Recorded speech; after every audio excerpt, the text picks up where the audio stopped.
Assalamualaikum warahmatullahi wabarakatuh. Halo teman-teman petani dan penggemar tanaman cabai. Di video kali ini, kami akan membagikan rahasia sukses budidaya cabai yang telah kami terapkan dengan hasil yang sangat memuaskan. Jika sahabat penasaran bagaimana mencapai hasil panen yang optimal dengan buah cabai yang lebat dan berkualitas, maka sahabat berada di tempat yang tepat. Dalam video kali ini, kita akan mengupas tuntas mengenai metode celup tanam yang inovatif dan cara penempatannya untuk meningkatkan produktivitas tanaman. Yang kedua, pola tanam zigzag yang unik dan manfaatnya untuk pertumbuhan tanaman.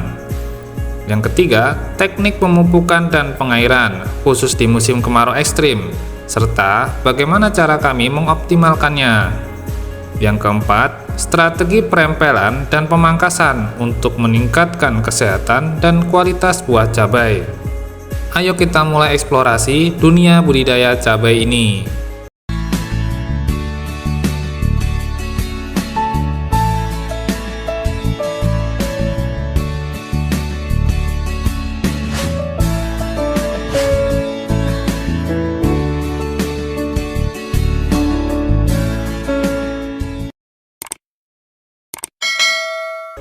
Budidaya tanaman cabai memang tidak bisa dipisahkan dari penerapan metode yang tepat untuk mencapai hasil yang optimal.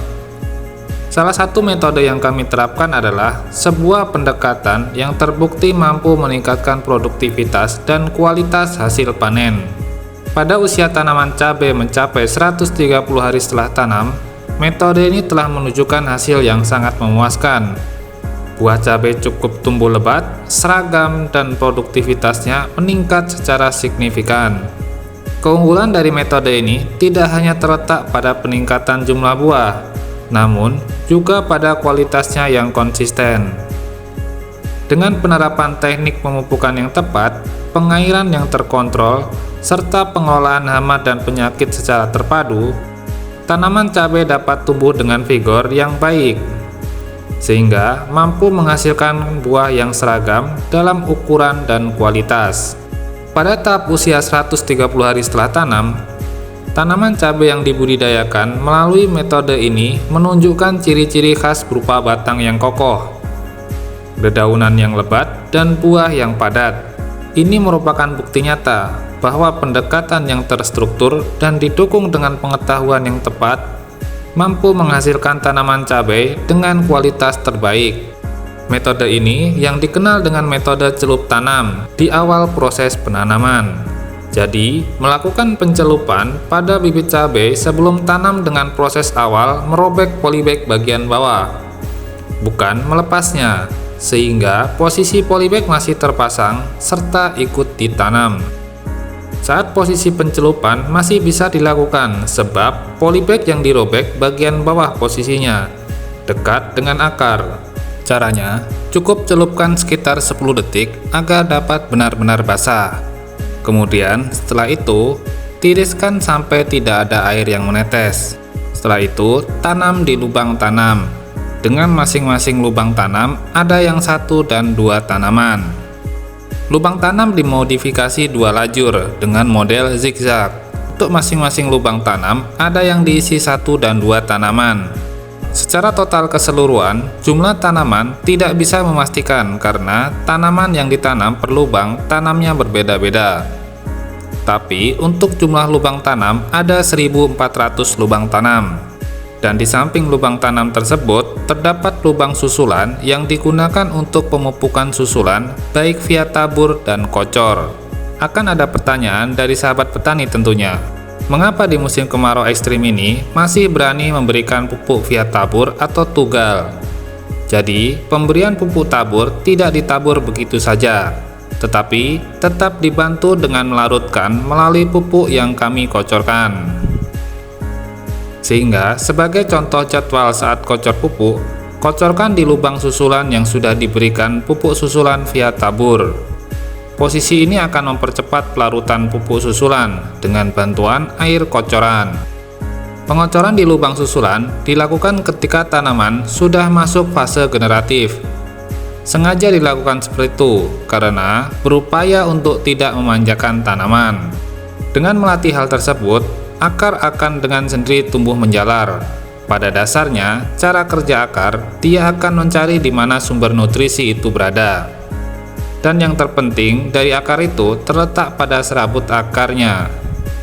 Semakin serabut akarnya maksimal, tumbuh dan banyak, akan semakin maksimal juga daya penyerapannya. Begitulah cara melatih akar agar tumbuh dengan optimal. Metode yang kedua yang dilakukan adalah potong pucuk cabang utama dan merempelan tunas air.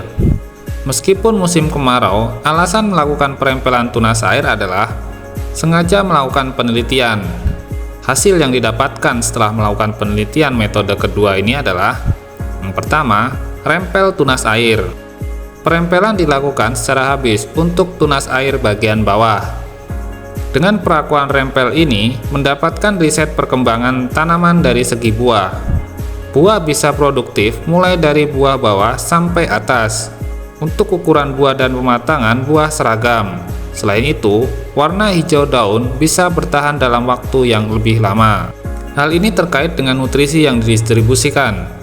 Nutrisi akan berfokus pada buah cabai langsung. Kemudian, hasil lainnya adalah memudahkan dalam melakukan penyepraian. Dengan tunas air yang dirempel, saat melakukan penyepraian bisa menjangkau sisi dalam tanaman. Hasil terakhir adalah dapat menekan pertumbuhan patogen penyakit. Diuntungkan di saat akan mulai menghadapi musim hujan. Kalau tunas air di bagian bawah dipelihara dan bisa bersentuhan dengan plastik mulsa, kalau musim hujan bisa menjadi malapetaka. Sebab jamur patogen bisa jadi menular melalui tunas air bagian bawah tersebut. Yang kedua, potong pucuk. Untuk perlakuan potong pucuk dilakukan bisa disebut sebuah kesalahan, karena prosesnya hanya memangkas pucuk cabang utama saja dan memelihara semua tunas air. Secara pertumbuhan tanaman lebih pendek dan tunas airnya kurang seragam. Seharusnya upaya yang harus dilakukan adalah topping pucuk dan merempel tunas air dengan menyisakan 3-4 tunas air saja. Pada dasarnya, kelalaian dalam hal tersebut, sehingga tanaman tumbuh pendek dengan buah yang seragam dan produktif. Mengapa kami menyebut sebuah kesalahan? Karena dalam menghadapi musim penghujan, ini bisa menjadi perhatian. Sebab, kelembapan pada area tanaman yang ditopping cenderung lebih lembab. Tunas air yang tumbuh membuat tanaman lebih rimbun. Kesimpulannya adalah, dengan dua perlakuan yang dilakukan ini, pastinya ada sisi positif dan negatifnya. Sama-sama positif dari buah yang seragam dan produktif, tetapi negatif dalam hal kelembapan dan vigor tanaman. Dalam hal ini, pada akhirnya menemukan sebuah hasil jawaban yang bisa menjadi pedoman bagi kita semua. Dengan penerapan metode ini, didapatkan hasil tanaman dengan batang kokoh, tanaman tinggi, daun hijau, dan buah lebat. Sampai di petikan ke-10, sekali petik mendapatkan 116 kg. Untuk setiap petikannya, mengalami kenaikan. Harapannya adalah sampai petikan berikutnya, tonase setiap petiknya bisa terus naik. Terima kasih telah menonton. Kami berharap informasi dan teknik yang kami bagikan dalam video ini bisa bermanfaat dan membantu sahabat dalam budidaya cabai. Jika sahabat memiliki pertanyaan atau ingin berbagi pengalaman, jangan ragu untuk meninggalkan komentar di bawah. Kami sangat menghargai umpan balik sahabat dan senang bisa berdiskusi dengan sahabat. Jangan lupa untuk subscribe jika sahabat belum melakukannya, dan tekan tombol like jika sahabat merasa video ini berguna. Serta aktifkan notifikasi untuk mendapatkan update terbaru dari kami tentang teknik budidaya dan tips berkebun lainnya. Kami akan berbagi informasi dan pengalaman yang bermanfaat.